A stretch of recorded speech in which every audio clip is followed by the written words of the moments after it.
make a start in that case. Thank you for taking down the slide. And welcome everybody. Really pleased you can join us today. Thanks for joining us at this event, Why Health Should Be on All Charities' Agendas. Thanks also for introducing yourselves in the chat. Please continue to do so and indeed use the chat function for discussion or comments throughout this event. My name is Sally Bagwell. I am Principal for Strategy at MPC, and I also lead our work in the health area. And I'm really delighted to chair this event, which is a joint event of MPC with the Health Foundation. The springboard for this event, this kind of conversation about health on all charities' agendas, is the publication of the Health Foundation's COVID-19 Impact Inquiry, which happened over the summer. That publication investigates what we all saw really in the national news, and I'm sure in the work that many of us do, which is that the burdens of the pandemic fell unequally across society. And we saw the pandemic reflecting and exacerbating the inequality of health outcomes among different groups in society. The idea that health outcomes are influenced by people's living and working conditions is certainly not a new one. Pre-pandemic work published in 2020 by the Health Foundation alongside the Institute of Health Equity showed that the health gap between wealthy and deprived areas had grown over the past 10 years. And the COVID Impact Inquiry has shown that poor health and existing inequalities left parts of the UK vulnerable to the virus and really defined the contours of its devastating impact. Now, as we're entering the recovery post-pandemic, we want to use this evidence base to frame the conversations about what next. So as many of you know, the Health Foundation, through its Healthy Lives team, is a really strong voice and a convener on the question of addressing health inequalities. And MPC, in our work, we support charities and funders to maximise the social impact that they have in the lives of the people they serve.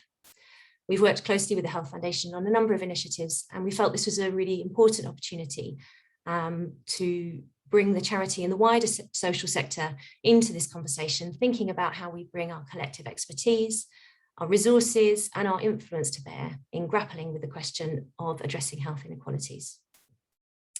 Now, clearly, it's a really complicated issue, and I'm really thrilled to introduce the panelists who will help us to consider this challenge today and the kind of range of different perspectives that they bring.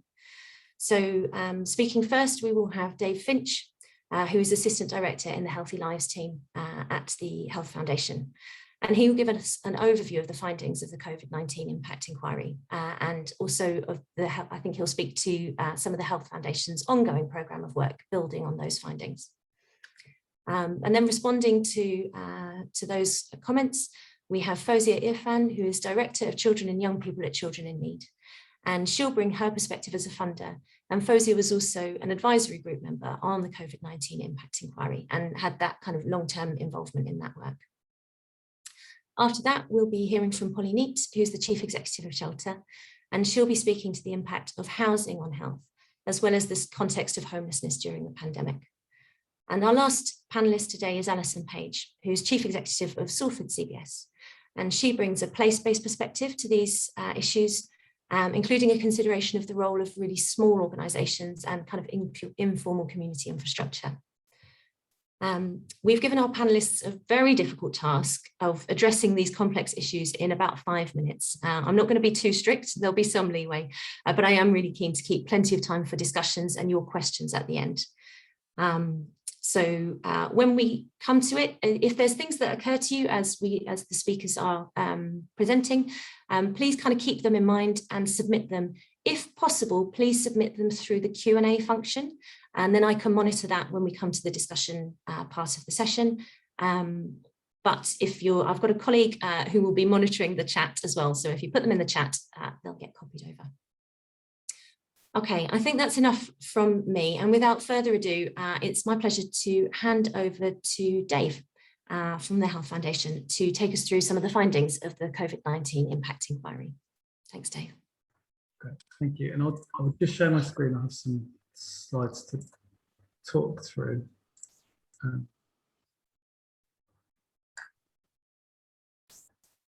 I'm sorry, I'm realising I've used Teams too much lately, so I've struggled slightly with. Right, so Thank you. And I'd like to say as well, it's really great to be speaking to you all today about our inquiry and what this might mean for the wider charity sector. I was going to talk about some of the key findings that came out of the inquiry, but also spend a bit of time talking about why the Health Foundation sort of undertook the piece of work in the first place and how this fits with our wider work programme. I was going to focus on some of the impacts, but not everything, because we wrote a fairly long report that's available on the internet if people are interested in reading that for more detail, but I've had to try and keep to select bits to get through it in about 10 minutes today. And then also ending on what we see as some of the risks to health in future, which are largely a consequence of some of the experiences of the pandemic. So I'll just start by outlining our COVID-19 impact inquiry. It was something we set up in the autumn of 2020. We very much wanted to get quite a rapid but comprehensive understanding of some of the impacts of the pandemic. We reported in July, and we were trying to answer two really key questions. One was how people's experiences during the pandemic were influenced by their pre-existing health and the pre-existing health inequalities, but also really understand how the actions taken in response to the pandemic, so some of the measures government took and other experiences that people have had are likely to affect the nation's health and health inequalities into the future. And this is, I mean, our interest in this is very much, we take a broader perspective of health. So rather than being focused on healthcare, the Healthy Lives team at the Health Foundation are very much focused on the wider determinants of health and how health is so closely interwoven with social and economic outcomes as well. So we think about how the greatest influences on our health are the circumstances in which we live. So these are things like the jobs that we do, our education, housing, our social interactions as well. So those are things influencing health, but also on the flip side, good health is really essential for people and individuals to really maximize their well-being and experiences. And so both of these things are interwoven, and this has really come to the fore through the pandemic. One of the other things that we are very aware of as well, that even going into the pandemic were the wide health inequalities that already existed. And this chart is just showing healthy life expectancy and life expectancy. So the blue bars are life expectancy and the red bars are healthy life expectancy. And this is for girls born in 2017 to 2019, split by the decile of deprivation in England. So the most deprived areas are the top bars and the least deprived 10% of their local areas on the bottom bars. And what this is highlighting is this very wide pre-existing 20-year gap in the years of girls born in the most deprived areas would be expected to live in good health before the pandemic started. And as I'll get into a bit more, these kind of pre-existing patterns have played a very big role in the outcomes we saw through the pandemic. I think people are probably already aware of the scale of the impact in the UK directly from COVID, with the UK having had one of the highest levels of excess mortality through the pandemic. And I imagine as well that people are also aware of how particular groups have experienced much higher risk of mortality than other groups, particularly disabled people and some ethnic minority groups. And these are things that we've explored in more detail within our report. But I was going to focus on one very particular outcome that we think really helps to kind of highlight how the pre-existing circumstances played a role in outcomes. And this is something quite particular to the UK. So while other countries had high excess mortality, that was mostly the older population. The UK is almost unique, apart from, I think, Bulgaria, in having a similarly high ratio of excess mortality among people under the age of 65. So this chart is highlighting how the mortality rate from COVID varies between most and least deprived deciles. but among people under the age of 65, which are the red bars, and people older than 65, which are the blue bars. And what it's showing us as well, there is an inequality in COVID mortality at all ages. For people over 65, that's a ratio of around 2 to 1. So those in the most deprived deciles were around twice as likely to die from COVID. But for the under 65s, that ratio was nearly 4 times, which for us is really highlighting how the pre-existing circumstances that people had are playing out in the ultimate outcomes from COVID-19. There are 2 kind of really key factors in that. One is existing health in the first pre-existing health before the pandemic. So again, this chart is showing how the prevalence of people having 2 or more long-term conditions by areas of deprivation, and it's the blue bars to really focus on here, where those people aged 50 to 69, where you also had higher COVID mortality rates in the working age population, have a much higher likelihood of having 2 or more long-term conditions in the most deprived decile than in the least deprived. It's around 2.5 to 1, and that's much higher than the similar for people aged over 70. And this is part of the reason why you have this greater disparity in COVID mortality for under 65s. And bringing this back to what I started with around the determinants of health, this poorer health is a reflection of people's circumstances before the pandemic started. The other thing that's played a role in this is people's differences in risk of exposure. And this chart is helping to highlight how different groups of workers were more or less likely to die from COVID-19. The chart is split by men and women, and then the red bars are the mortality rates for people who acquired an infection before the first national lockdown, and the blue bars are mortality rates after the first lockdown. And what these are showing is first that there's a much greater reduction in mortality between red and blue after lockdown, which I think we'd expect because there's much less spread. But we still saw higher rates of mortality among certain occupations.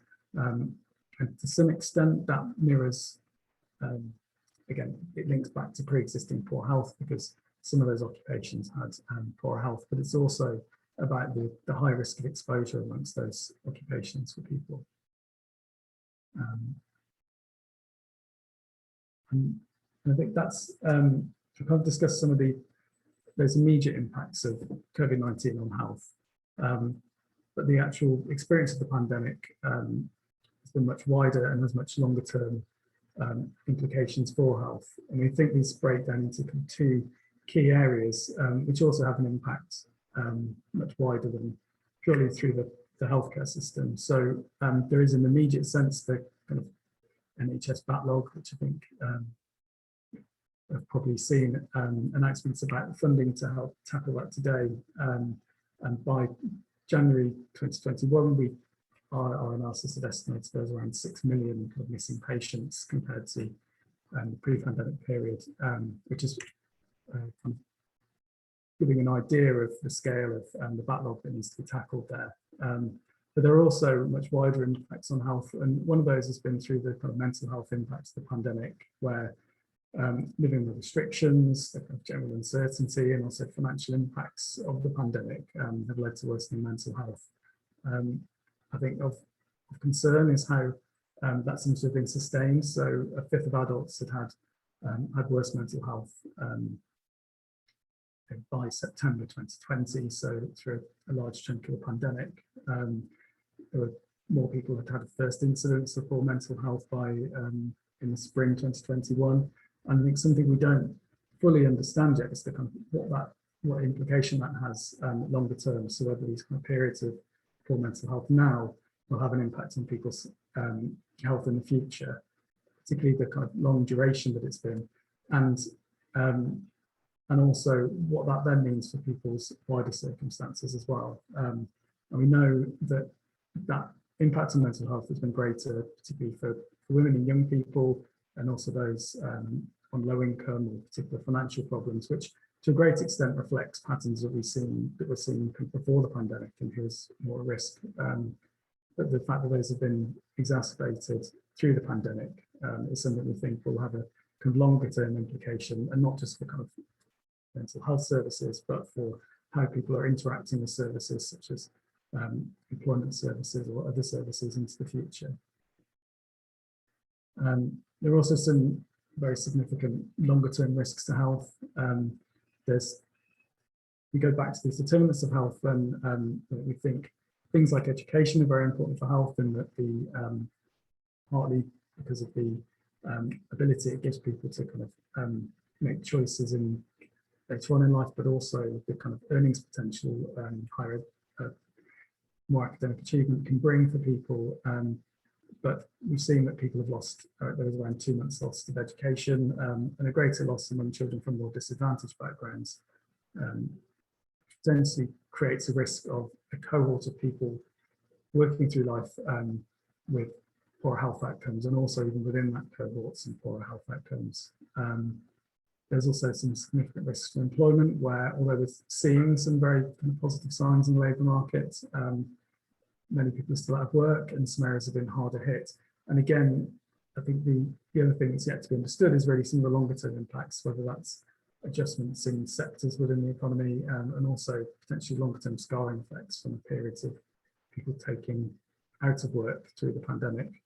And finally, there's potential for income shocks, where poorer families have been more likely to run down their savings or build up debt through the pandemic. And also people have been building up debt, or people going from circumstances that were already quite tight from an income perspective, having to kind of cope through the pandemic. But I think we're still, again, yet to see how that will play out in the coming months and years, where people's financial positions deteriorated and how far people are able to cope with that in future.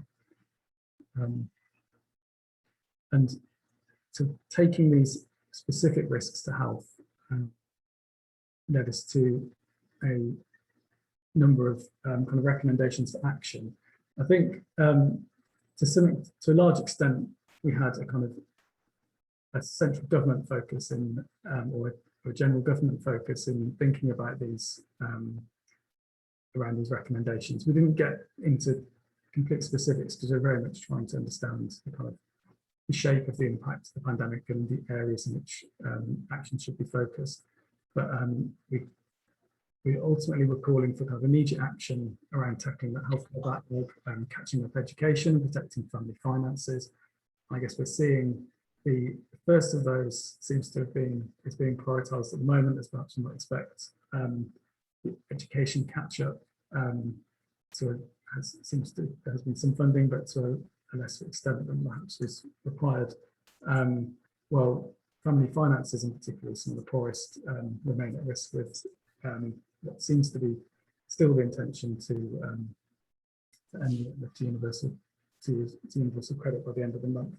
And I think, I suppose more widely as well, the kind of the funding position, particularly for unprotected departments, so largely those outside of the NHS or some commitments to education already facing a particularly tight squeeze. So there's potentially not potentially I suppose further bleak future for government services in many other areas, which I guess also points to the need for non-government action, and whether it's employers and businesses, local communities, and the voluntary and charity sector, thinking about making sure as we kind of rebuild from this recovery, we try and tackle many of those pre-existing inequalities that led to the worst outcomes we saw through the pandemic.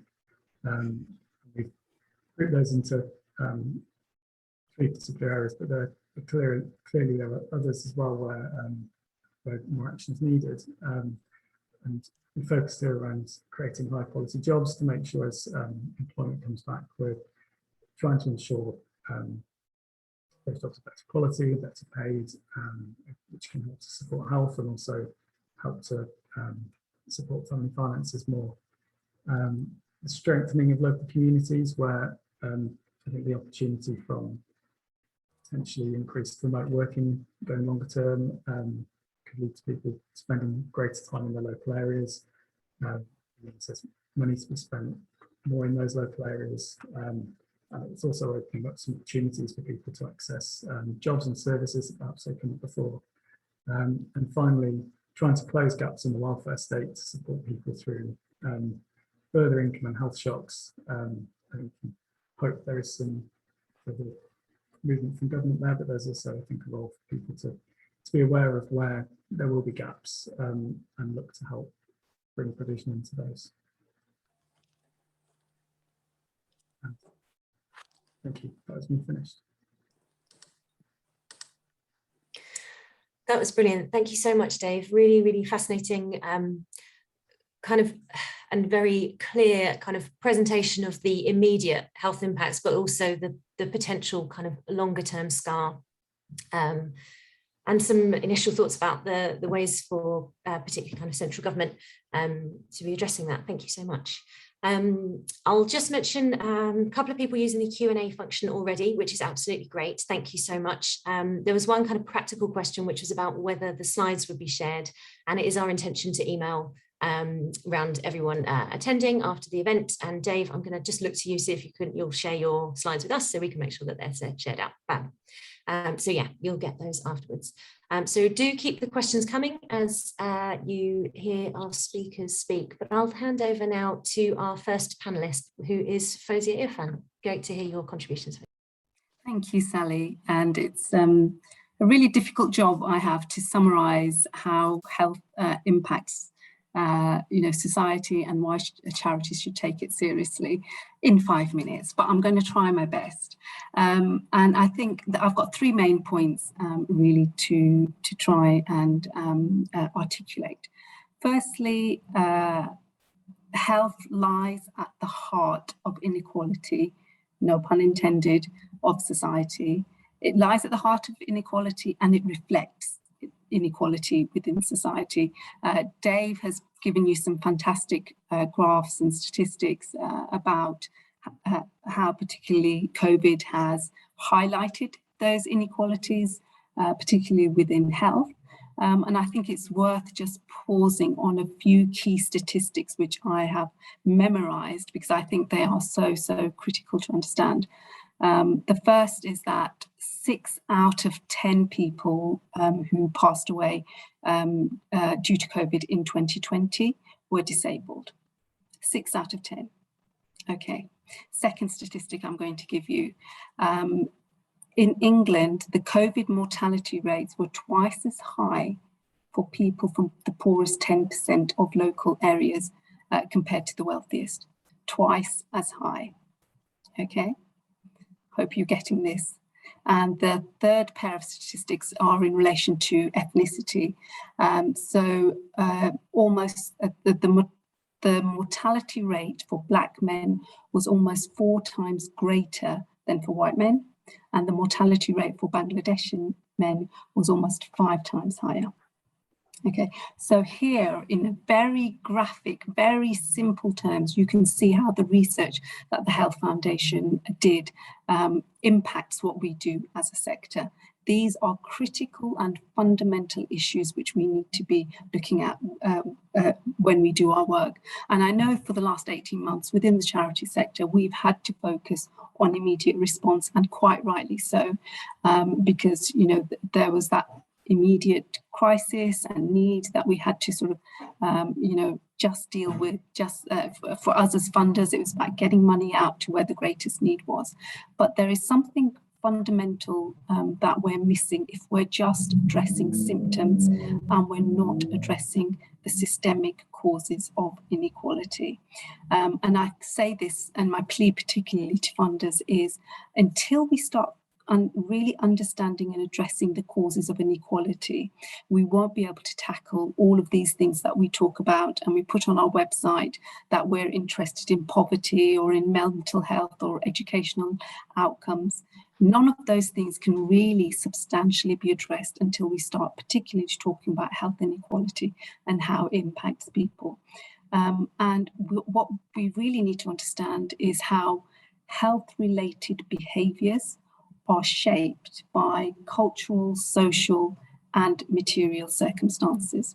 So all of these statistics that we've talked about, that I highlighted, that Dave has highlighted, relate to the circumstances that people are in, their economic circumstances, their housing circumstances, the educational circumstances of their children. All of these things are interrelated and are connected.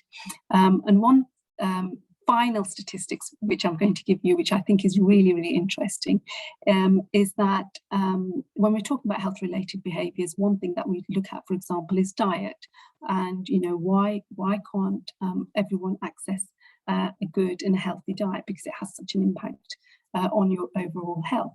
Well, if you follow the diet recommended by Public Health England, and you're in the bottom fifth in terms of income within the country, 42% of your disposable income would be spent on food after housing costs if you followed the PHE recommended diet.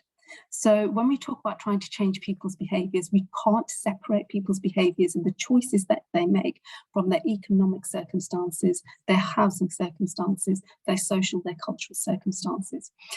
So my final point to you, and particularly to funders, really is for us to start taking health seriously. We need to put it at the top of our agenda as funders because of its impact on all of these other issues that we're trying to tackle. And my plea would be that quite often we as funders are fearful of complexity, and we see health as a very complex issue. And Dr. Toby Lowe at Newcastle University has done some amazing work about dealing with complexity, particularly within the health sector. And what we need to try and do as funders is be a bit braver, is to try and enter the space where actually, in terms of our funding, we may not see a direct causal link between the funding that we give and an immediate impact. But it may be something that requires generational change. So funders need to think about making that long-term, sustained, generational funding, which really, really brings us to that radical change that we need. And I shall leave it there. Thank you so much, Fozia. Loads of food for thought there. Really, really striking statistics that you highlight. Very important, a reality check about behaviours and choices being shaped by the circumstances that people are living in, and a real brave call to action, I think, there about dealing with complexity and taking a generational time horizon for all of this. Really great. Thank you so much for that contribution. I'm going to, before I come to Polly, just mention to everyone, but including our speakers, that you can have a look at the questions that are being submitted in the chat. So when you're not speaking, do have a quick look and see if there's anything in there that you'll be wanting to come back and respond to later. But without further ado, I'm delighted to hand over to Polly Neate, who's Chief Executive of Shelter, to talk about homelessness. Thank you. Hi everyone. I am going to talk about housing and health, of course, because that's what I've been asked to talk about. But I do want to use it to illustrate what I think is an even wider challenge for our charity sector, which I think both the previous speakers have actually touched upon. So if you live in damp, overcrowded, dangerous, unstable housing, or you live in continual fear of eviction and homelessness, or you've been in a horrible bed and breakfast for 3 years with no prospect of a home of your own, then you're more likely to get ill, physically, mentally, or both. That's kind of extremely obvious. That's the reality that my colleagues at Shelter deal with day in and day out. Our housing system was already on its knees before the pandemic, as David, I think, suggested. And the main reason for that is that for decades, social housing has been a political and media dirty word. It's the amputated arm of the welfare state. Last year, we had 1.1 million people on the social housing waiting list. We built 6,500 new social homes, so 6,500, 1.1 million. It's actually bigger than that. And actually, if you take account of demolitions and sales and so on, we actually had minus 22,000 new social homes against that 1.1 million waiting list. So there's absolutely no possible way that a system in that level of meltdown could cope with a pandemic, and sure enough, it didn't. So now the situation, as David outlined, is even worse. And as Fozia said, all of this disproportionately impacts people of colour, single mothers, 90% of whom are women, and disabled people in particular. And even before the pandemic, research by the Building Research Establishment estimated that the cost of poor housing to the NHS is about £1.4 billion a year.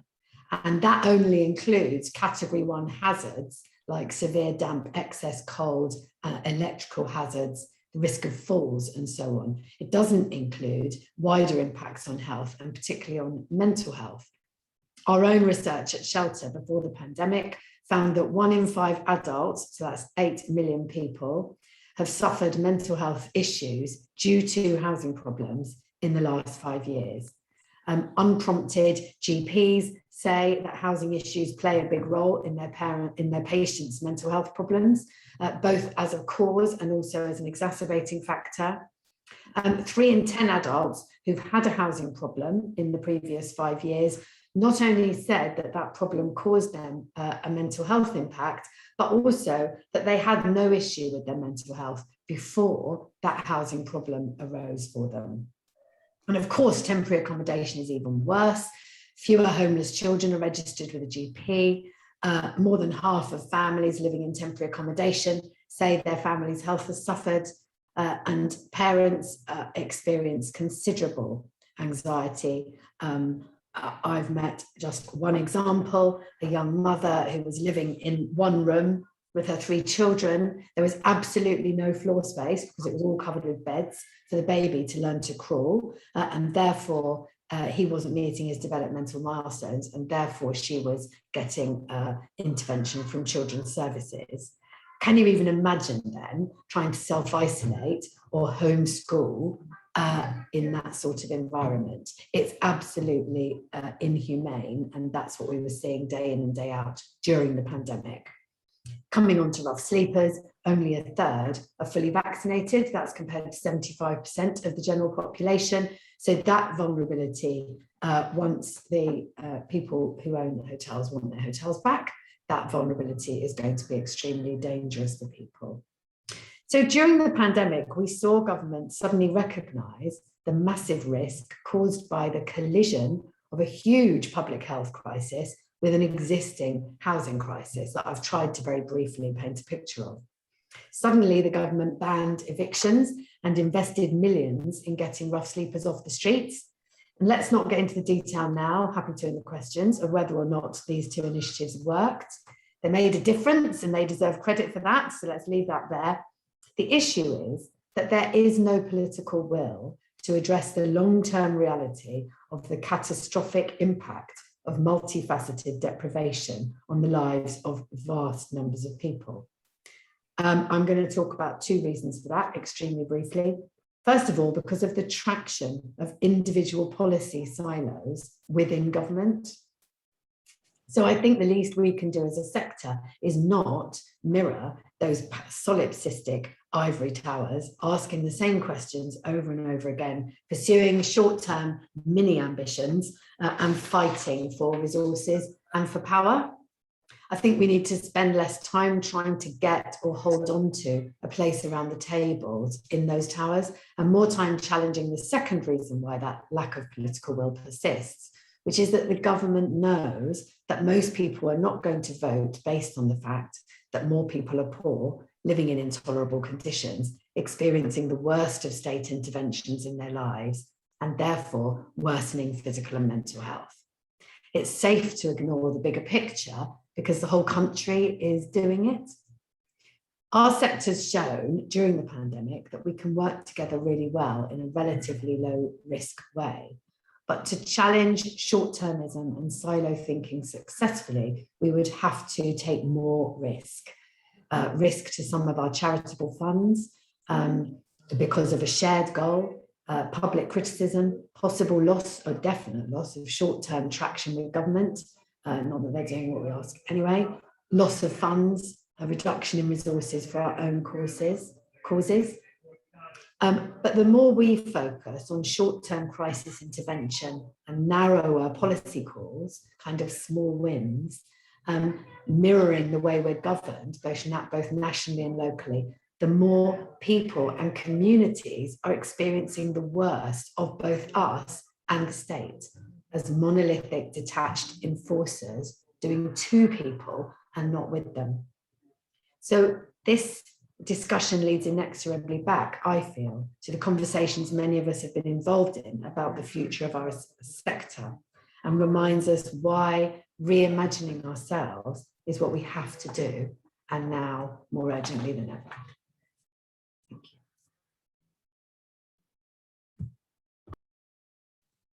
That was, sorry, Polly, I was so absorbed, I forgot to unmute myself. That was really excellent.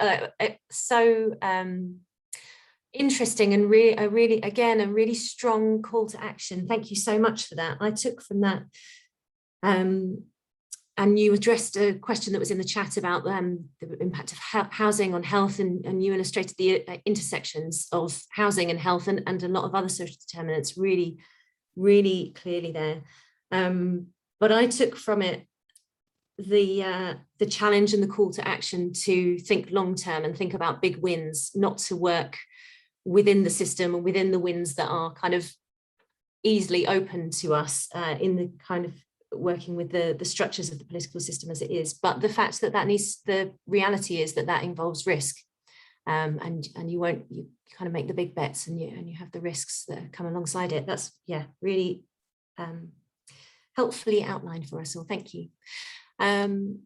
Great. And yes, again, to people, do have a look at the answered questions as well as the open questions. Fauzia's put a great link to a blog, which is about a bit further information about the stats she referenced about the disabilities, the deaths of people who are experiencing disabilities.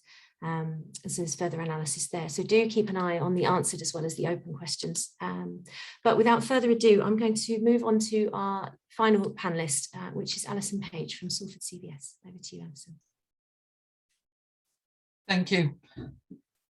It's always a danger going last, isn't it? And I certainly feel after listening to our three previous speakers, that's the case. So I am Alison Page. I'm the Chief Executive of Salford CBS, which is a local infrastructure organisation. Salford in the People's Republic of Greater Manchester. I'm a director of 10GM, which is a joint venture of the local infrastructure organisations in Greater Manchester. And I'm also the chair of Voluntary Sector North West. What I would say is I've spent over 30 years working in our sector and often on frontline. But I think today I'm going to talk about the value of small. So in terms of the exam question, health should definitely be on all charities' agenda. And my answer to that really is, it won't take 5 minutes, is how can it not be? As always, when you go last, someone else steals your thunder. So in terms of what Fausia said about some of the highlights or lowlights of the inquiry's report, I was really taken. We know how many people died in care homes. We know the impact on older people. We know the impact on disabled people. As a disabled person, I have to say that was pretty scary. And we've seen the impact on people from Black and minoritized communities, and also people in certain professions. And I just really wanted to flag that up. There is a correlation between professions and the impact of COVID. And that has been demonstrated in Greater Manchester last year. There was 3 pieces of work undertaken, well, 4 actually. One by the LGBT Foundation, looking at the impact of COVID on people from those communities, include myself in that. One by the Caribbean and African Health Network, which looked at the impact of COVID on Black, African and Caribbean communities in Greater Manchester. And in Greater Manchester, there's 200 odd languages spoken and lots of different communities. And again, I think I'd warn us all about the dangers of lumping people together, because I think it's the forensic understanding of the impact on communities, which will be one of the ways that we can maybe emerge the other side better. And the Greater Manchester Coalition of Disabled People published a really sobering report on the impact of COVID on communities within Greater Manchester.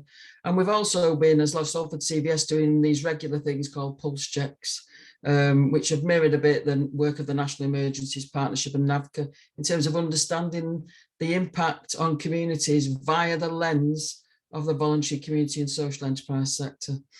So I think what one of the important things, and I think this comes out in the report, is people were hungry before COVID. Choosing between food on the table or heat in the homes, living in crap housing, as Polly's just really articulated. And so we know what COVID has exacerbated health inequalities, not caused them. And I think that's really important as we come out the other side. One of the things for me, I suppose, is to really understand the purpose of charity in relation to this conversation. And one of the key objects for registered charities is the relief of poverty. And that's why charities were originally established. And that includes poor health, poor educational attainment, poor housing, poor environment, poor life chances. It's not just financial poverty.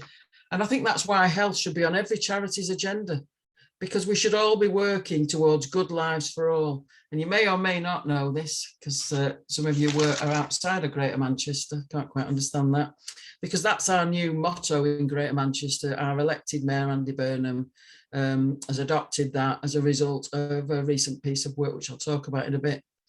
And so I think in terms of achieving good lives for all, we'll only be able to do that by working together to address health inequalities, especially the wider determinants of health. And I suppose by this, I mean, and I talk a lot about this, I think it's really interesting at the moment, we've got lots of tackling inequalities work streams as though it was a separate thing. And it isn't a separate thing, isn't it? We should be thinking about the lens in view which we view everything, and in terms of how we take action in terms of ensuring tackling inequalities and striving for equities is at the centre of all thinking. It's at the centre of all planning. It's at the centre of all delivery. And that includes the redistribution of cold, hard cash. And you'll probably think she's going to talk a lot about cash by the end. And it's interesting, where I work in the city of Salford, it's part of Greater Manchester, originally an industrial city, trying to reimagine itself over the last 10 years. So we've had a decade of growth, all kinds of shiny new buildings, but we've got massive challenges. We've seen poverty and inequality widen. We are the 18th most deprived local authority area in England, and with some of our wards are in the top 5%. And 35% of our population of 250,000 live in highly deprived areas. We've got no housing, we've got no social housing, we've got no housing. So a massive challenge.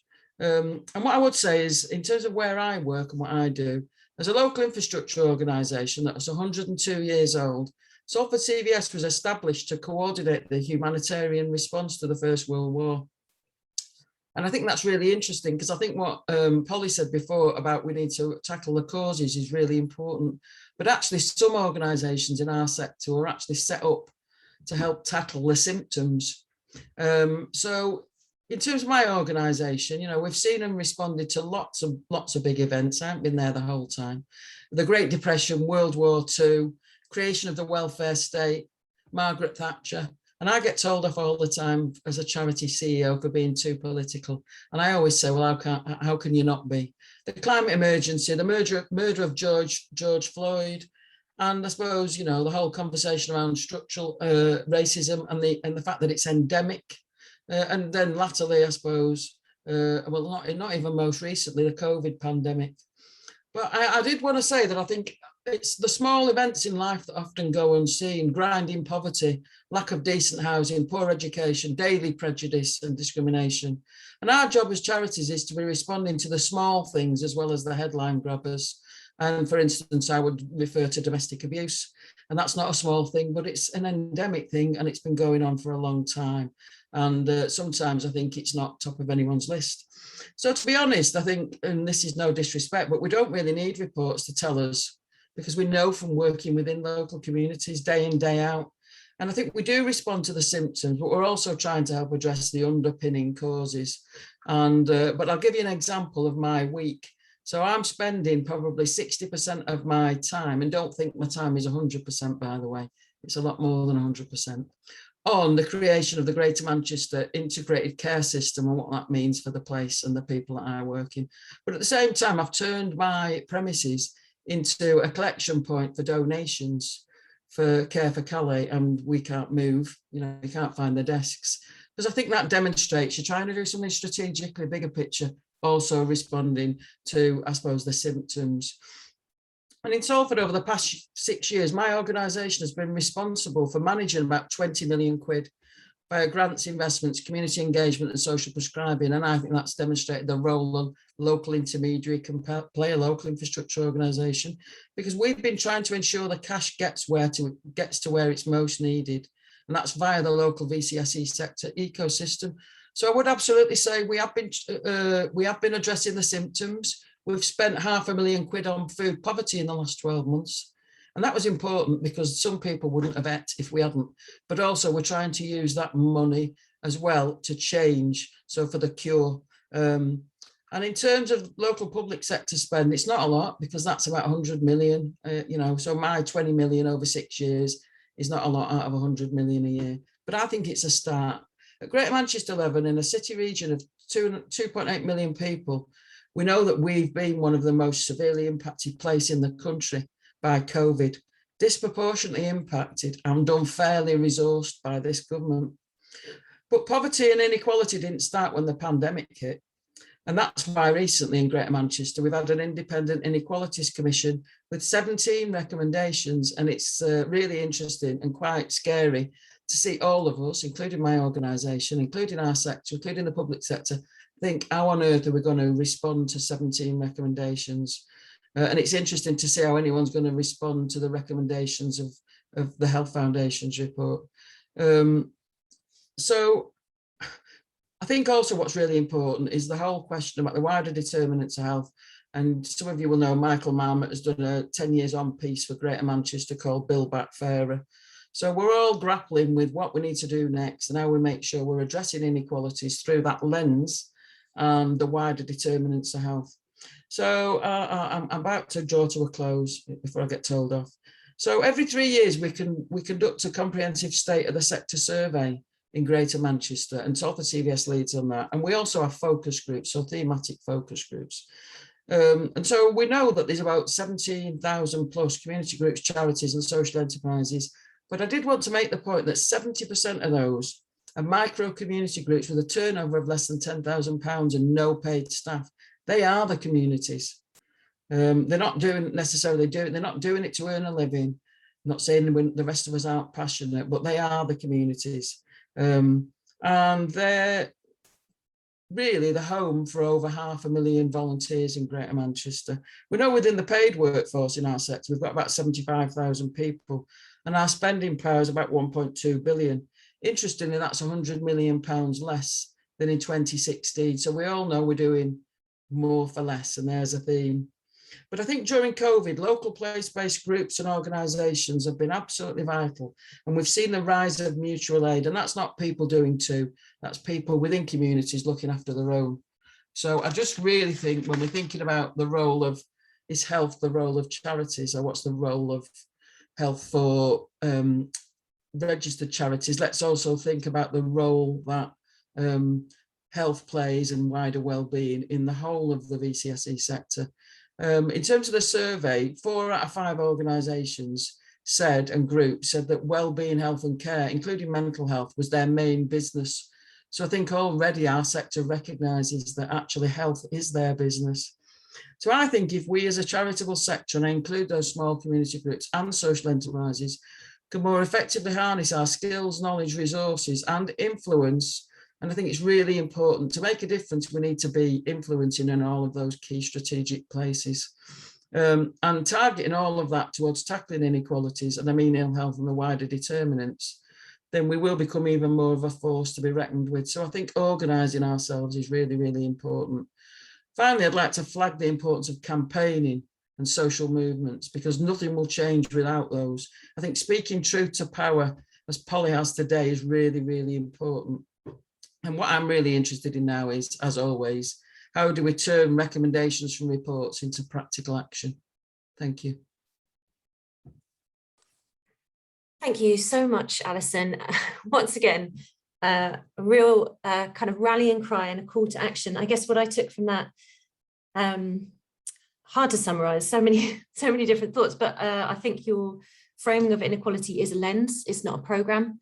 Really important that it should be in everything we do. I was so struck by the idea that inequality and the inequalities that underpin poor health are in the small events, you know, or the kind of everyday of life and the stuff that goes unseen, not just in the headlines. I was really, I think that's really striking.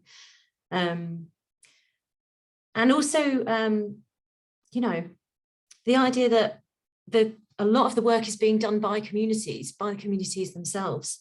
And that most of those communities do think health is their business. And I guess, you know, the title of this event is sort of intentionally provocative. I suppose there are, you know, most charities would say that they are working in health. So it's, but as with all the speakers, you've given us a real what next challenge, which hopefully we will be able to grapple with to some extent in the Q&A which follows. So thank you all for that. We have a couple of questions shared in the Q&A already, and please do add some more in there. I'm going to start with chair's privilege and pick up on a theme which a few of the panelists spoke to, which was the idea of putting people in the lead in designing solutions and rather than doing with. Clearly, people experiencing the poorest health outcomes are often those who are most disempowered in society, those who are excluded from spheres of influence. How do you think we can practically put people who have been affected by health inequalities in the lead as we're designing solutions and or working with or influencing statutory partners and health partners in designing solutions?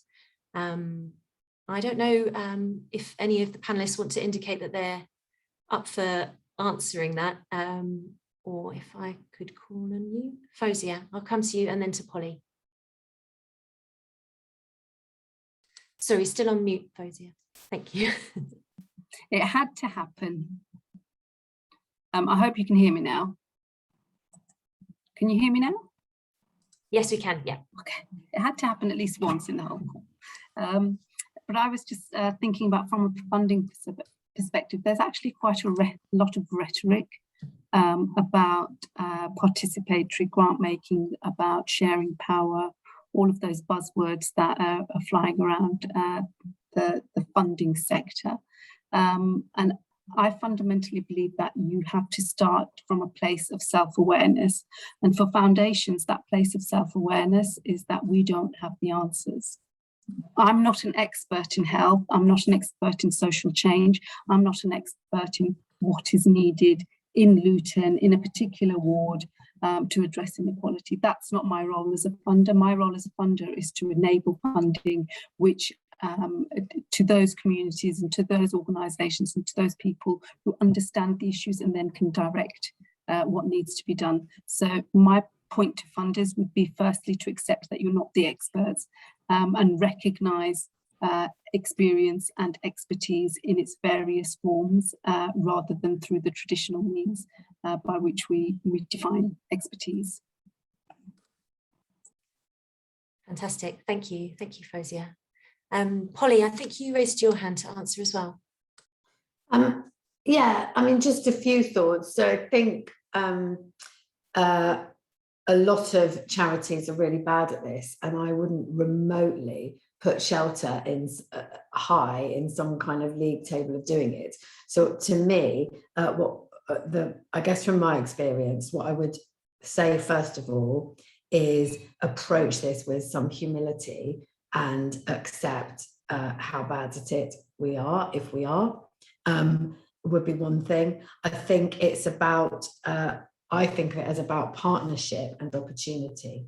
So there has to be something in it for people whose expertise you're drawing on. They have to get a significant benefit from that. And what we try and do is to, if possible, offer actual roles within the organisations, people with lived experience, to teach us from within how to do it better. And we've got some quite good examples of doing that with people with lived experience of rough sleeping, for example. So that's about, you know, a genuine opportunity for people. I think the other thing is about, this is from the perspective of a charity that very luckily has resources, but I think it's about looking at how you use your resources outside your own organisation in order to enable that to happen. Because there are lots of organisations out there, especially if you're a national charity like we are, that are much better at doing this than we are. So let's help them to do more of it and learn from them rather than trying to do it ourselves. I think the other thing is that when you listen to people, you have to then do it. You have to then act upon what they say. I don't think every single thing that moves within shelter has to be directly informed by people with lived experience, but our overall strategy does need to be. And when we then listen to that, we actually have to be prepared to act on it. Otherwise, you might as well not do it in the first place. Thank you. Really appreciate that answer. Really, yeah, great ideas there. So around having people teach you from within, looking at those who know more than you and acting on it. Alison or Dave, did you want to come in on that, or shall I come to some of the questions in the chat? Alison. Yeah, I suppose one of the things I think is to understand that community ecosystem. So it's really good because people will organise themselves, and sometimes you just need to make sure the ingredients are there. So sometimes it's just move a bit of bureaucracy, which I think sometimes is our role, or it's about making sure that there's some cash and they decide what to do with the cash, you know, not jumping through a lot of hoops. So we talk a lot about co-design, and co-design to me is about agencies working with each other. When we talk about co-production, often what the system is talking about is co-producing with the people who are most least able to play that role, because actually they're trying to sort their own lives out. You know, they haven't got anywhere to live. You know, they haven't got food on the table. They haven't got money for the lecky bill. So I think sometimes it's about being realistic, but it's to look to what works and how people already organise themselves. So when we talk about people in the lead, I think, and that's why I think a place-based approach is really important, because whatever your identity, you still live in a place. So I think it's really important to try and get local decision making and resources flowing to people, not just who have the most influence, but to those that can do some things on the ground. Obviously, that is often addressing symptoms and not the cure. So that's why I also think national lobbying and national voices are really important. And sometimes that is not always the people we might want to be there, but it's the people who are very good at articulating, and we need both. Thank you. Yeah, really thought-provoking idea, response. Okay, I'm going to stop answering my questions, although I could ask questions all day. But we had a couple of questions around the kind of acute sector. So Oliver Carrington, a question from an NHS charity perspective, traditionally works within the hospital walls to support patients and staff, but started to provide funding to charities to improve the health of the local community.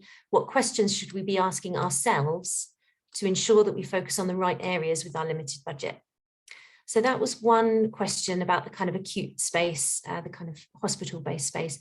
And then also Charlie Sharp, what do you think those working within the acute health community can do to draw in charities and facilitate their work in this vital area to help address the determinants of health? So Fozia, you answered Oliver in the chat. I don't know if you or any others want to come answer verbally, build on that. I think in relation to the NHS charities, I think that's a really interesting space to be in at the moment, because obviously, because of the huge fundraising success over the last 18 months, NHS Charities' role, I think, has really evolved. And they're in quite an exciting space because they cover that bridge between health and social care and communities. But whenever people ask about where to focus funding, it's a really boring answer, but it's kind of true. It's like where the need is the greatest. And, you know, there's a whole exercise that you can do in terms of analysis, in terms of speaking to people, to get a sense of where the need is the greatest. Because no matter how much money you have, what your resources are, what funding is available to you, there is a finite amount, and every organisation, every funder will have to prioritise. And that is actually the trickiest part of our job as funders, is prioritising and saying, actually, we are going to focus on education, or we're going to focus on racial inequality. But having that analysis and that process to ascertain greatest need is the only way to do it. Thank you very much. Would any of the other panelists like to come in on the question of acute care? Polly, to you.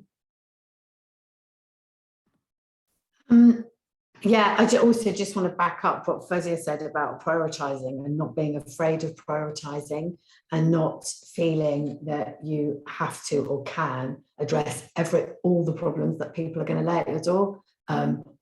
But, you know, there is such a thing as that there may be a bewildering array of multiple issues and deprivation in your local area, but actually talking to people directly affected, that it is possible to set local priorities, I would argue, so I wouldn't be afraid of that. In terms of the acute health community, the thing I was going to say, beyond the really obvious point, which is, I would really say the role of housing post-hospital discharge is really important. But I would also say, if you are part of the acute health sector, that's a relatively powerful player within the local public service infrastructure. And so my plea would be to try to influence commissioning to be, you know, in terms of what charities need creative, not overly bureaucratic, responsive commissioning that actually listens to them, treats them as though they have some expertise, which they do, and also supports local grassroots charities, movements of local people directly impacted, and actually doesn't just dish out money to great big national organisations like Shelter. So I would say, you know, if you're in a position to influence commissioning locally, I would really urge you to do that.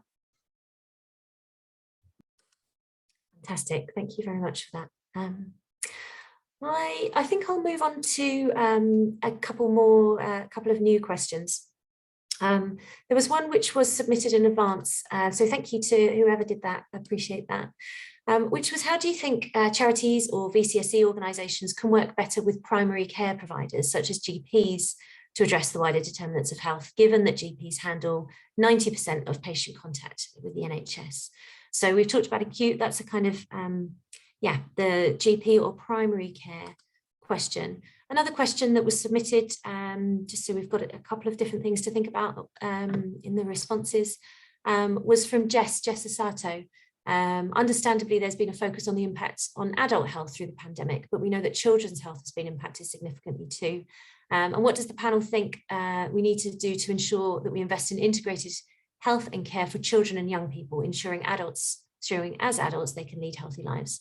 The Health and Care Bill is going through Parliament, but there's very little focus on children and young people. How can we prioritise their needs as part of this important legislation? So a question there about children and young people, and a question about the impact and the interaction with primary care. Fozia, I see you unmuted, so I'll come to you. Yeah, I feel like seeing as that's in my title, I should answer that question. So a really, really good question. I mean, the impact of COVID on children and young people cannot be underestimated. And I'm not talking about direct consequences in terms of poverty, digital exclusion, educational outcomes. Huge amount of data, huge amount of research, huge amount of reports published on all of that. You know, literally every morning I'll get an email saying this report has been published about the impact of children and young people. I think there's two important things. Firstly, the key thing is to build a powerful collective movement to highlight all of this in a very public way. And I think Children in Need has a role to play in that. You know, so this sort of coordinated response, rather than everyone doing individual reports and saying, look at this situation, isn't it bad? Essentially, we're all saying the same thing, that the impact of COVID on children and young people is, you know, is something which is generationally defining, and has to be tackled. The second thing that I would say is that we do focus a lot on research and reports and data. And what I think we need to start talking about is stories, and we need to start talking about the intangible things which are affecting our young people: the loss of connection, loss of joy, imagination, aspirations. You know, I don't know if any of you came across the Prince's Trust report, which focused actually on joy, imagination and aspiration. And the statistics there were shocking about how young people felt. They felt, I think it was 41% of young people felt that they would never succeed in life. I mean, just contemplate what state of mind you must be in to think that you cannot succeed in life as a young person. So that these really fundamental issues and stories which are coming through, which are slightly more difficult to tell than data, but have such a huge impact on children and young people. And what I'd really like to see is that collective momentum building around these stories. Thank you, Fozia. Really, yeah. Striking answer. Alison, I see that you are answering another question in the chat, which I thank you for, but I think that you may have something that you wanted to say about primary care. And then Polly, I see your hand as well. I'll come to you after that. Sure, yeah. Just on the question around children and young people, I think one of the important things there is to listen to children and young people. So to make sure that there are ways in which we can have those conversations, and then also work with them to design some initiative solutions. And certainly that's something that we've been doing in Salford, working with schools, public sector colleagues, CCG and voluntary sector organisations, particularly around transition. So I do think that there are practical things we can do together. In terms of the question around primary care, and particularly in relation to GPs, I think there's a lot with the charities or VCST organisations more generally can do. And the first thing is to get to know primary care networks. Primary care, really, so GPs practices are usually private sector businesses, occasionally social enterprises, but they are place-based. So if you're a place-based organisation, you've got something in common straight away. Their interest is the welfare and health of local people, as is our sector's interest. So again, I think there's something in common. And primary care networks, you know, relatively new kids on the block, just still trying to work out what their place is in terms of the ecosystem, the place-based ecosystem, their position in health, particularly now with the changes to the integrated care systems. So I think they also really welcome the opportunity to have conversations and to see how you can work collaboratively. They all have clinical directors, they usually have a business manager. They're a great way into neighbourhoods. And they might also have a locality, so a local authority area collaborative. And so where I work in Salford, we have neighbourhood forums where primary care and VCSE organisations work closely together. Often they co-chair. For instance, I co-chair in the development of the ICS work in Salford. They provide a collaborative alongside a GP, so it's not a large acute trust that chairs where I am. And I think that coming together is often a good antidote to maybe some of the bigger players. I think there's opportunity to explore in particular how they use their access to additional funding from NHS England to pay for posts that could be located in VCSE organisations. So an example is I lead a community assets programme. The PCNs fund 8 posts and we're about to recruit another 6 that they're paying for via the additional roles reimbursement scheme. And I think these relationships are really important because 1, they can help us influence, and 2, they can help us reach into communities that are facing the greatest health inequalities. And often what we can do is make sure some of that cash goes to those groups who are working within those communities. Fantastic. Thank you, Alison. Polly, did you want to come in on these questions as well?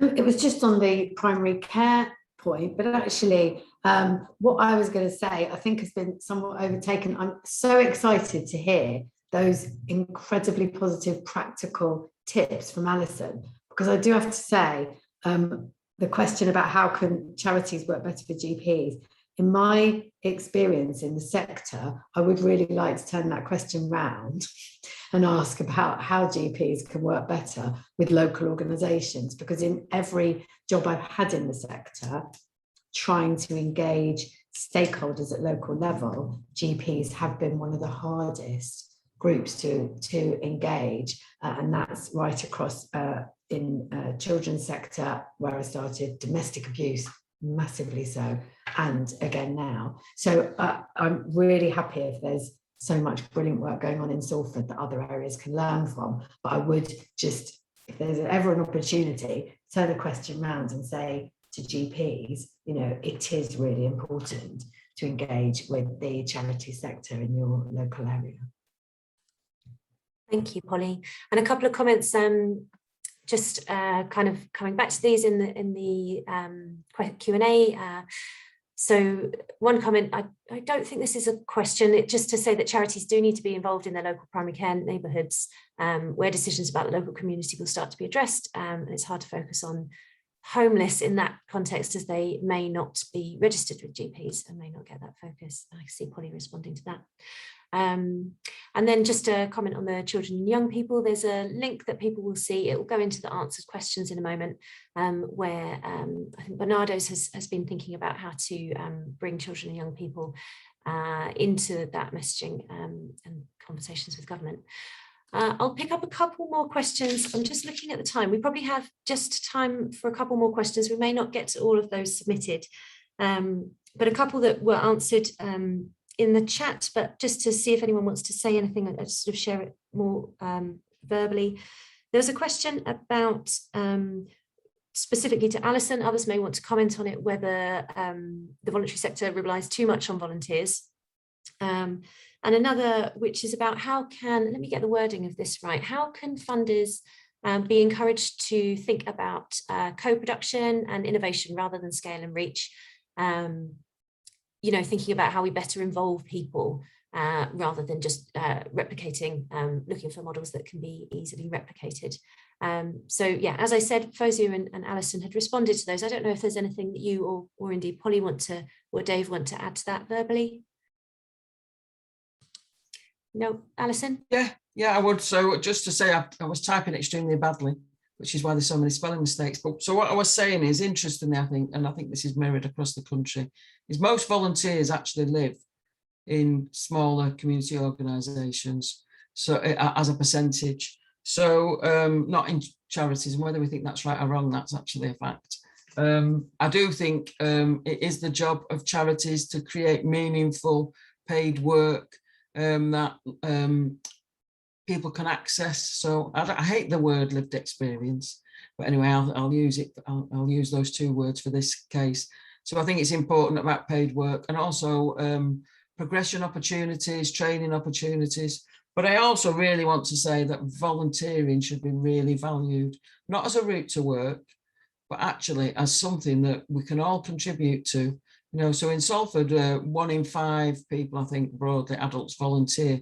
My ambition is to make sure that it's more than 1 in 5, because I think people can contribute so much, but gain so much also. And in terms of the funding question, I think I always talk about reach, scale and spread. There's nothing wrong with scale when it's necessary. And sometimes actually having large organisations, particularly in certain lobbying and campaigning spaces, or where they can really roll out, I suppose, a unified gold standard approach, I think great. But I also think spread's really important. So how can we learn and then replicate with a local flavour or a community twist elsewhere?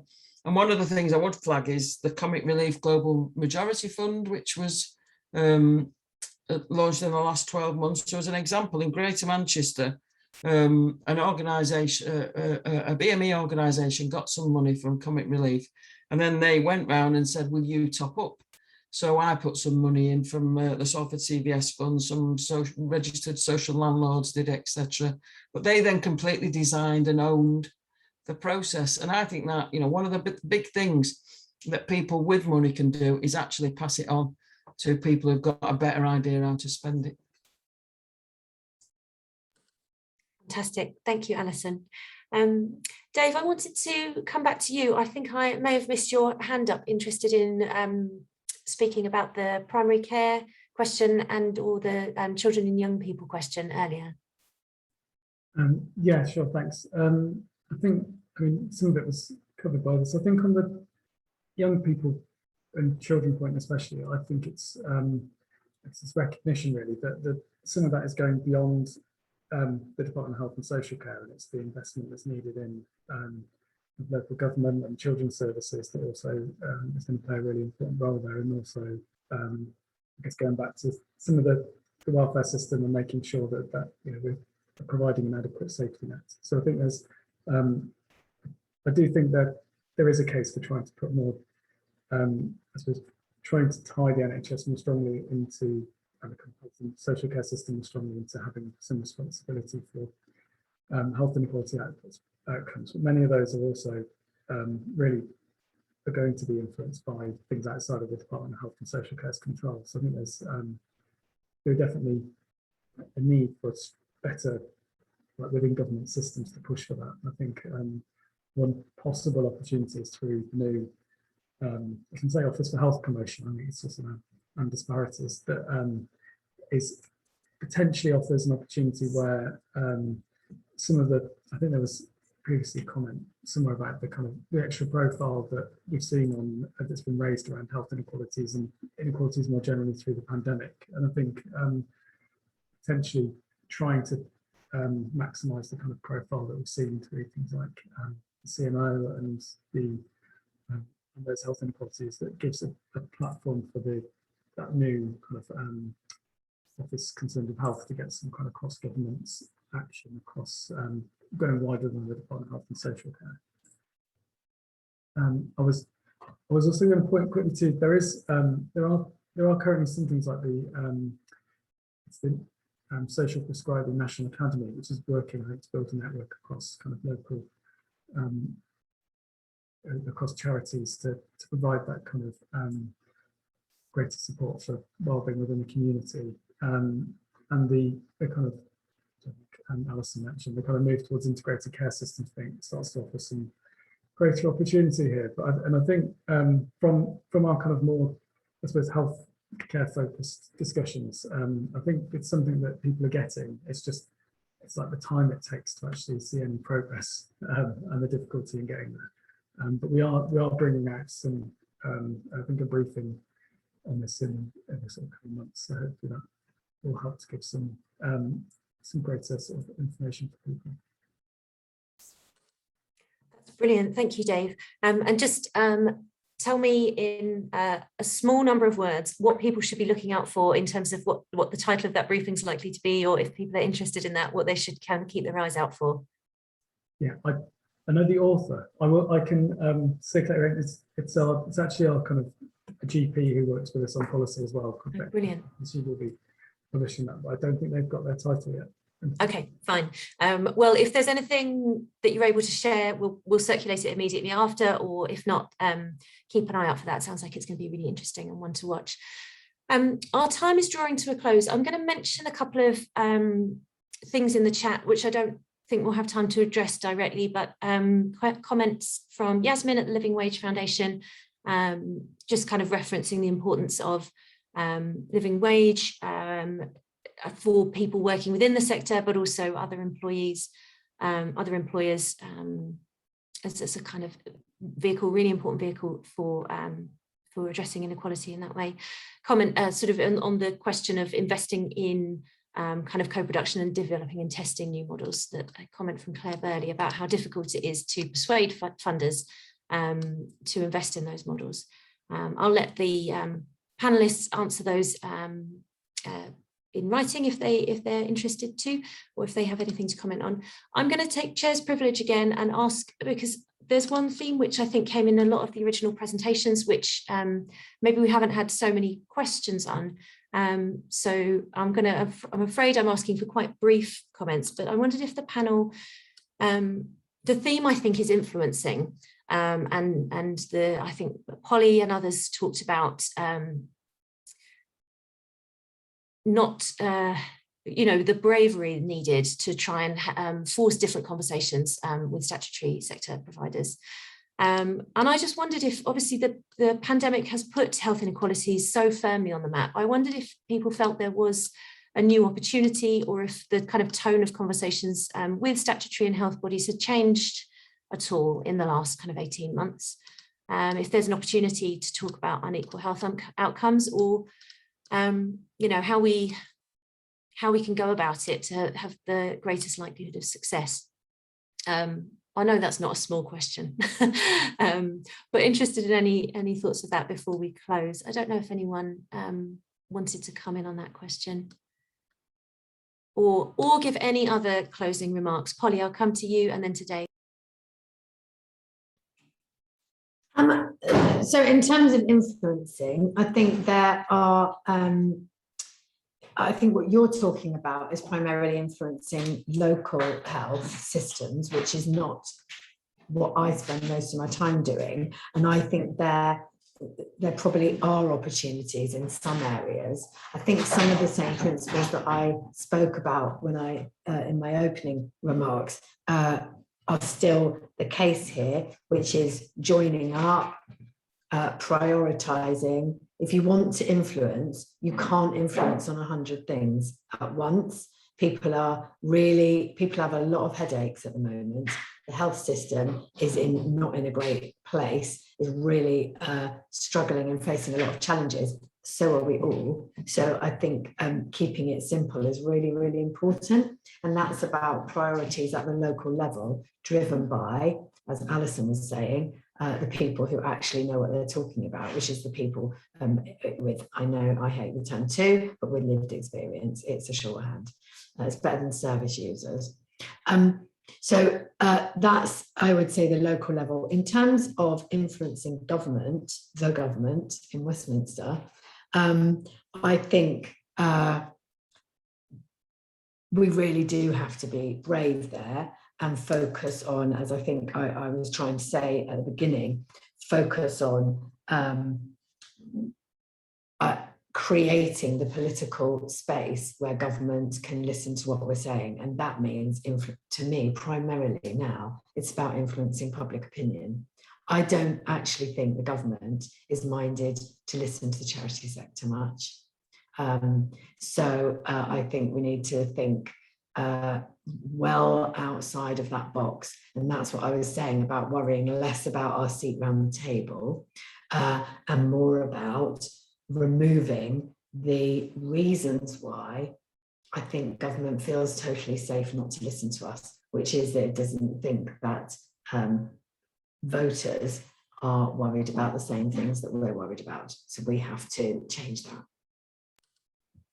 Thank you. Yeah, really very nicely articulated.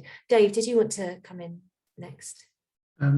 Yeah, I mean, I think there is that increased recognition, and I guess it's Polly saying the problem is it's probably not going beyond rhetoric really at the moment from central government, and I think the problem is that there is just there are going to be probably limited investment and limited opportunity to see real change happening. But I think the one thing that has been happening is this kind of, I suppose, that we keep seeing the NHS being prioritised over other parts of central government funding, and I think the recognition, within the healthcare sector, that actually there is this growing recognition that there needs to be greater action on the causes of the poor health they're trying to tackle, and I think that's potentially also a lever for influence in getting them to be an extra voice in pushing for this sort of change. I think the situation is still that even though they still get additional funding pushed towards them, they're still in a very difficult position.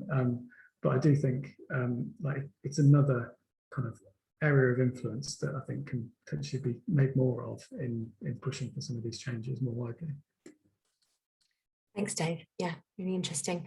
I'll go to Alison. Very brief comments now. I need 1 minute to close at the end. Thank you. Yeah, so I would divide answering the question into 3 bits. So one, I think Polly's right. I think public opinion matters. So it is about harnessing public opinion and doing that well. Secondly, I think it is about knowing your local place and getting on with things there where you can achieve practical change despite central government. And then I think the third piece is for us to try and get our national sector representative bodies to do a better job. And that may or may not be controversial. Thank you. Thank you. Fozia, is there anything you wanted to say in closing? No, I think everyone summarised really well, and I think the main point for me is for the charitable sector to think particularly about challenging funders and challenging foundations, because unless funders and foundations have some accountability and some challenge, things aren't going to change. Thank you. Really appreciate it. That is obviously all we've got time for in terms of questions. I really thank everybody for their kind of lively participation in the question and the comment function, and huge thanks to our speakers for really sort of stimulating and lively discussion, really generous contributions, I thought. So I'm sure everyone will join me in thanking them. I also wanted to thank colleagues at the Health Foundation. We've been really delighted to partner with them on this event and create a space for the charity sector to discuss these issues that they've been kind of championing. If you are interested to continue the conversation, we are absolutely delighted that at NPC's annual conference Ignites in October, we have Professor Sir Michael Marmot providing the opening presentation. As I'm sure you know, Michael Marmot is the author of Fair Society, Healthy Lives, the 2010 publication that sort of put social determinants of health on the map. And he published in 2020 and sort of 10 years on work with the Health Foundation in partnership. So that would be a great session. And Ignites is the sessions over the 3 days of the 12th to 14th of October. The early bird rate finishes on Friday and you can save 25% off ticket price. So do have a look at the programme if that's of interest. The link's in the chat and we'll also send it in a follow-up email. I also have to ask you please to fill in a feedback form. We'll pop that link again in the chat and in the follow-up email. We do take your feedback really seriously and it helps us improve our future events. I think that's it, except for to say thanks again to everyone for joining us, and we hope to see you at a future event soon. Thank you.